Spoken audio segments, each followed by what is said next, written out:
Olá, galera do QG do Enem, sou o Márcio Branco, professor de História, e agora a gente está no projeto FOCA, né? Qual é o nosso objetivo hoje, em uma aula de 1 hora, em 3 blocos de 20 minutos? É abordar questões do Brasil inteiro para que nós treinemos para as provas específicas que estão vindo por aí. Já para começar, é muito importante que você lembre de uma coisa. Eu não quero que você escreva a esmo. Eu preciso que você leia as questões com atenção, envolva os comandos e aí sim pense na resposta. Galera, para ir bem em história, eu não posso ficar escrevendo a esmo. Fechado isso? Então hoje a gente vai fazer algumas questões de diferentes vestibulares do Brasil. Para ser um pouco polêmico, eu vou começar com uma questão da FUVEST. Só que é uma questão de geografia. Ela foi dada na prova de geografia, mas ela tem muitos teores de história e eu queria revisar o tema com vocês, porque ele pode cair não só nas vestibulares de São Paulo, como nos vestibulares do Brasil inteiro. Então vamos lá para a questão. Observe os mapas com as maiores aglomerações urbanas do mundo. Aí está aqui, galera, 3 mapas. Aí você desce e o que acontece? Com base nos mapas e em seus conhecimentos, letra A. Identifique um fator natural e um fator histórico que favoreçam a concentração de cidades mais populosas na Europa Ocidental no ano de 1900. Voltemos para os mapas. Aqui, ó, concentração das cidades mais populosas da Europa. Em qual Europa? Na Europa Ocidental. Vou para a questão. Identifique um fator natural e um fator histórico que favoreceram a concentração de cidades mais populosas na Europa Ocidental. Vamos lá. O que você precisa fazer?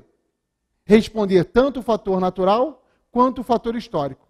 Então, o que é melhor, gente, para você estruturar bem a resposta? Deixar claro. Eu faria o seguinte: o fator natural é este, ponto e vírgula. O fator histórico é este, ponto. E aí a gente mata a questão. Tá? Primeiro, eu estou preocupado com a estrutura da resposta. Sempre parta do pressuposto de que a estrutura da resposta é tão importante quanto a resposta. Porque se você falar mal, se você escrever mal, a tendência é de você não ganhar 100% dos pontos que a questão vale. Falou? Então vamos lá, questão fácil. Vamos para o mapa. Qual é o fator natural que explica a concentração populacional na Europa do Oeste? Há 2 fatores básicos. O primeiro é a existência de reservas de carvão mineral. Fechou?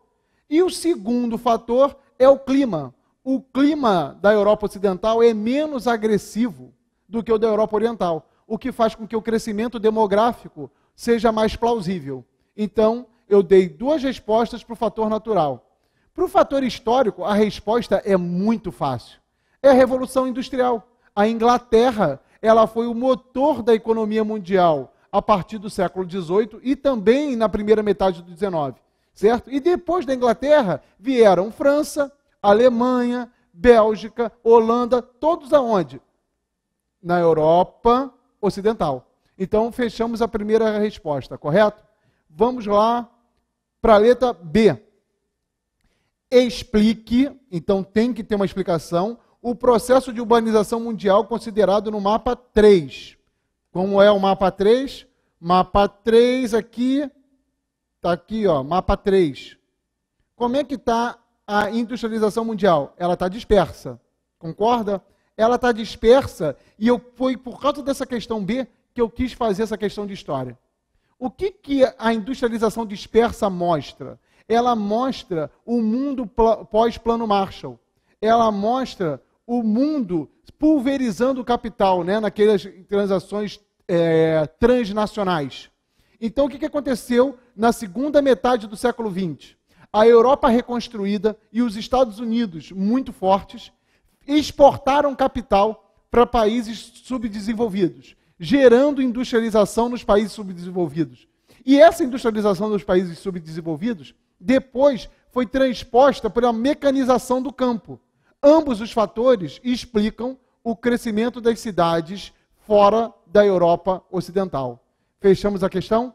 Você entendeu o que é para escrever? Beleza, vamos para a questão 2. A questão 2, lá, da Universidade Estadual. Os escravos são as mãos e os pés do senhor de engenho. Tarará, tarará, vai lendo aí, ó. Vai lendo aí que você tem tempo. Volta depois. Vou para a questão A. Considerando o período colonial brasileiro, explique a afirmativa. Os escravos são as mãos e os pés do senhor de engenho. Essa explicação também não é tão difícil. Deixa eu falar uma coisa muito importante antes.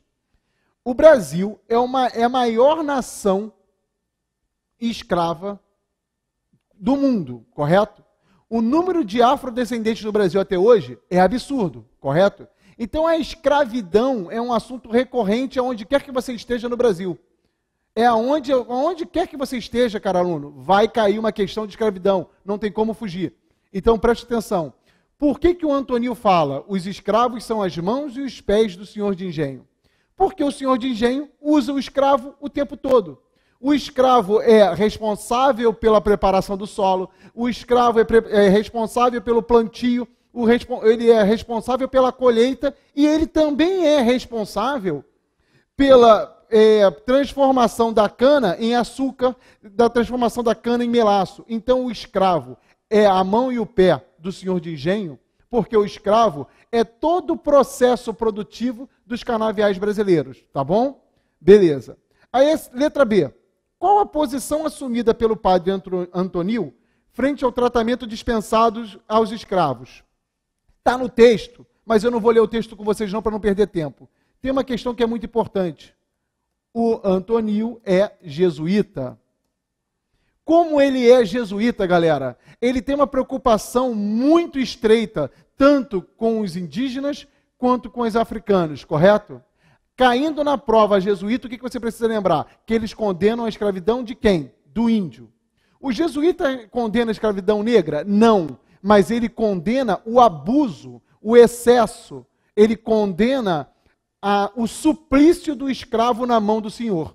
Então, qual é a posição assumida pelo padre Antônio frente ao tratamento dispensado aos escravos?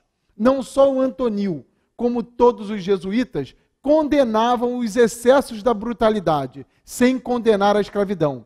O texto da questão, depois você olha aí em casa, ele vai te ajudar a perceber isso. Minha função aqui não é te mostrar, porque você lendo você vai perceber. Minha função é te lembrar do seguinte: a Igreja Católica condena a escravidão africana? Não. O discurso dela não é condenatório. O discurso dela é restritivo. A escravidão, quando tratado, ela é legítima quando se trata o escravo com legitimidade. Fechou? Beleza? Vamos para a questão 3. A questão 3, olha lá, também de Goiás. Leia o texto e analise a imagem apresentada a seguir. Pela linha da paternidade, o príncipe imperial descendia de reis e antepassados ilustres, Dom Pedro II. Aí ele está falando lá do Pedro II, etc e tal, coisa que eu não vou fazer aqui de ler. Aí, depois do texto, tem essa imagem. Preste atenção no moleque. Aqui, esse aqui é o Pedro II, quando deixado no Brasil pelo pai dele. Lembra que o pai dele abdicou do trono, foi embora para a Europa e o Pedrinho ficou aqui? Beleza, era sobre isso que eu queria falar, porque iria te complicar. Agora eu vou tratar de um assunto que não é tão fácil. Por que diabos o Pedro II ficou aqui se o pai dele foi embora? Simples. Porque o Partido Brasileiro, galera, a elite brasileira que não gostava do Pedro I, e por que a elite brasileira não gostava do Pedro I? Porque ele outorgou a Constituição de 24, lembraram? Lembra que o Pedro I criou uma monarquia com 4 poderes? O moderador lá em cima, aqui embaixo o executivo, o legislativo e o judiciário? O Pedro I foi o monarca que a elite brasileira pensava? Não. Ele foi um ditador e por isso ele entrou em choque com o Partido Brasileiro. Só que o filho dele tem 5 anos. E aí o Partido Brasileiro pensou, enfim, teremos o monarca fraco que nós queríamos. Porque o Pedro II, devido à idade, não assumiu o trono. Então o mesmo Partido Brasileiro que se opunha ao pai, era o Partido Brasileiro que abraçou o filho. Tanto que o tutor do Pedro II foi o José Bonifácio. Tá? Beleza, vamos à questão em si.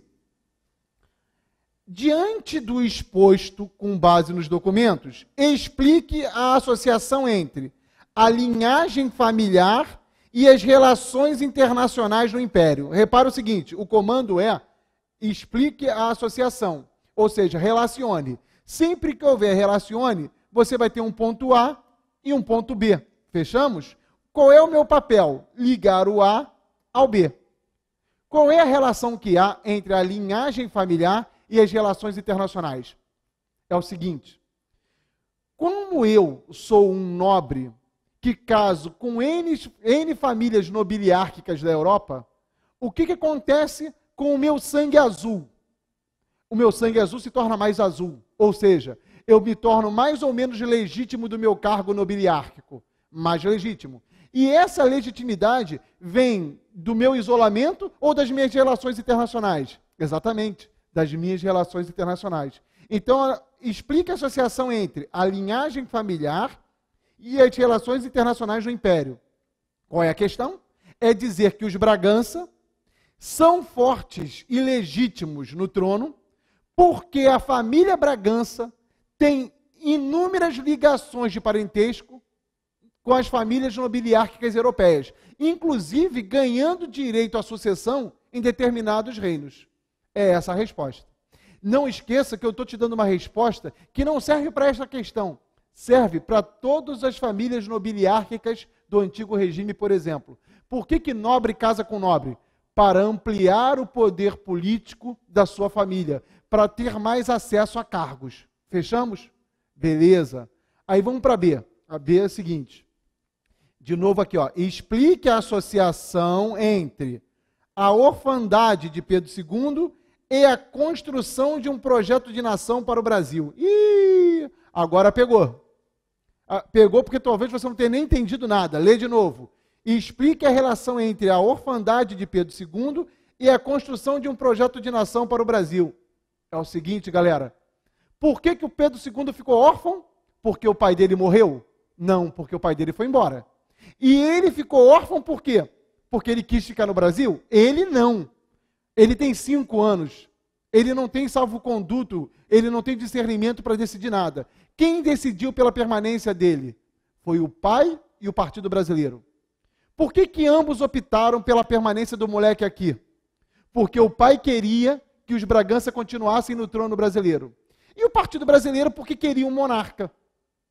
Então, qual é a relação entre a orfandade de Dom Pedro II e a construção de um projeto de nação? É o seguinte: a elite brasileira faz com que o pai do Pedro II, o Pedro I, deixe seu filho aqui, dando ao moleque o direito ao trono. Porque a elite brasileira cria que o Brasil só era viável sob o reino de um Bragança. Mas, Márcio, eu só não entendi uma coisa. Por que o Brasil só é viável dentro de uma monarquia se há repúblicas pela América inteira? Olha o tamanho do Brasil e olha o tamanho das repúblicas latino-americanas. O Brasil não é N vezes maior do que os outros países? E a elite do Sudeste cria que o fato do Bragança estar no poder gerava uma legitimidade agregadora. Para pensar no seguinte: não importa qual seja o seu time de futebol, inclusive porque você está no Brasil inteiro. Tem um capitão no teu time, não tem? Beleza. Aí eu contrato qualquer pé de chinelo aí, e o pé de chinelo chega para ser capitão no teu time. O que acontece dentro do time? Conflito. Agora, se teu time convida ou contrata o Messi, chega o Messi para o teu time, e o Messi diz: eu vou ser o capitão dessa porra. Acabou. Ou alguém aqui vai discordar que o Messi tem que ser capitão. Eu sou Flamengo, eu estou no Rio de Janeiro. O capitão do Flamengo é o Léo Moura. Se o Léo Moura se contrapuser a contratação do Messi, porque o Messi vai ser o capitão, o Flamengo fecha. Todo mundo concorda ou não? Olha para o teu time aí na Bahia, em Pernambuco, Rio Grande do Norte, no Rio Grande do Sul, no Paraná, no Pará. Quem iria se negar ao Messi? Muito poucos. Só os mais afoitos, correto? Então é esse mesmo pensamento para a elite brasileira. A elite do Sudeste pensou: colocando o Bragança no poder, colocando um cara que tem dezenas de nomes, porque tem dezenas de ligações com uma dezena de elites europeias, a chance de haver uma coesão intra-elites é muito maior, o que ajuda a manter tanto o território nacional, quanto a escravidão, quanto o latifúndio. Deu para entender essa, galera? O projeto de orfandade do Pedro foi um projeto da elite brasileira, principalmente da elite do Sudeste. Mantenhamos o moleque aqui, transformemos ele no presidente, nada, foi mal. Transformemos ele no rei, no imperador, e quando ele se tornar o imperador, ele vai ser o ponto de coesão das diferentes regiões do Brasil. Tá certo? Valeu, vamos para a próxima. Questão 4, uma questão do Rio de Janeiro, da UERJ. Repara só, tá o Vargas aqui sendo massacrado, aqui o Vargas, isso aqui, galera, para quem não consegue visualizar, é um bandeirante. E olha só a Paulista fazendo, eu já cumpri o meu dever, e você? Do que se trata isso? Os cartazes acima foram produzidos para atrair apoio popular para um movimento de oposição ao governo provisório de Getúlio Vargas, um governo de 30 a 34. Galera, presta atenção no seguinte, governo provisório, desculpa o raciocínio redundante, tem que ser curto porque é provisório. Por que o Vargas fez um governo provisório de 30 a 34? Simples. Porque o Vargas tem uma veia centralista. O Vargas tinha um projeto muito similar ao do Mussolini. Tá? Então o Vargas postergou a elaboração de uma constitucionalização do Brasil pós-30 para ele centralizar o poder na mão dele. Tá certo? Quando que o Vargas, de fato, vai construir uma ditadura? É de 30 a 34? Não. A ditadura dele é no Estado Novo, de 37 a 45. Mas de 30 a 34, ele já deu ali uma certa amostra de como ele pretendia centralizar o poder na mão dele. Uma coisa que é muito importante e pode cair nas provas é o seguinte, como é que o Vargas conseguiu legitimidade para fazer um governo provisório tão longo? Ele usou os próprios erros da Primeira República, que você pode ter aprendido como República Velha. Quais eram os erros? Voto de cabresto, fraude eleitoral, coronelismo, regionalismo extremo. O que o Vargas disse? O Vargas disse que a Revolução de 30, ela era um mundo novo, ela era um Brasil novo. E como a Revolução de 30 seria um Brasil novo, ele cria naquela ruptura. E aquela ruptura permitiria a ele criar um Brasil para frente. Só que o que acontece? Ele estava querendo construir um Brasil para frente? Sim. Mas ele estava refazendo os processos constitucionais e legais? Não. Por que não? Porque era uma estratégia dele para centralizar o poder. Beleza? Tá. Vamos ver qual é a questão. Aqui, ó. Nomeie este movimento. E o conectivo mostra, olha para mim aqui, porra. O conectivo mostra que você tem que botar duas partes da tua resposta. A primeira parte é nomear o movimento. E a segunda parte é indicar uma justificativa apresentada pelos paulistas para considerar o governo provisório de Vargas uma ditadura. Beleza? Então, o que eu faria? Eu preciso garantir o meu ponto, né? Eu estou estudando pra caramba porque eu quero entrar numa universidade tal. Como eu preciso garantir os meus pontos, o que eu faço? O primeiro comando não é nomeie o movimento? Eu botaria textualmente, o movimento chama-se Revolução Constitucionalista de 32. Não tem outra resposta. O movimento chama-se Revolução Constitucionalista. Ponto. Já matei a primeira parte. Aí eu vou para a segunda parte da questão. Indique uma justificativa apresentada pelos paulistas para considerar o governo provisório de Vargas uma ditadura. Tem N justificativas, tá? Eu vou te dar as mais importantes. Primeiro, o Vargas não fechou o legislativo na Revolução de 30? O Vargas reconstitucionalizou o Brasil? Não. Se não, como é que ele governa? Ele governa por decreto-lei. Se o Vargas governa por decreto-lei, quantos poderes ele tem? 2. O legislativo e o executivo. Se ele tem 2 poderes, obviamente o judiciário fica fragilizado, correto? Morreu a primeira parte. E a segunda é o seguinte, não tem eleições. Se não tem eleição, quem manda nos estados? Os interventores. O Vargas nomeia os interventores. Então os poderes dos estados estão na mão, em última instância, de quem? Do Vargas. Ficou clara a parada? Até aqui a gente está indo bem? Então, olha só, a gente vai dar uma pausa, porque são blocos de 20 minutos e daqui a pouco a gente volta, fechou? Abraço.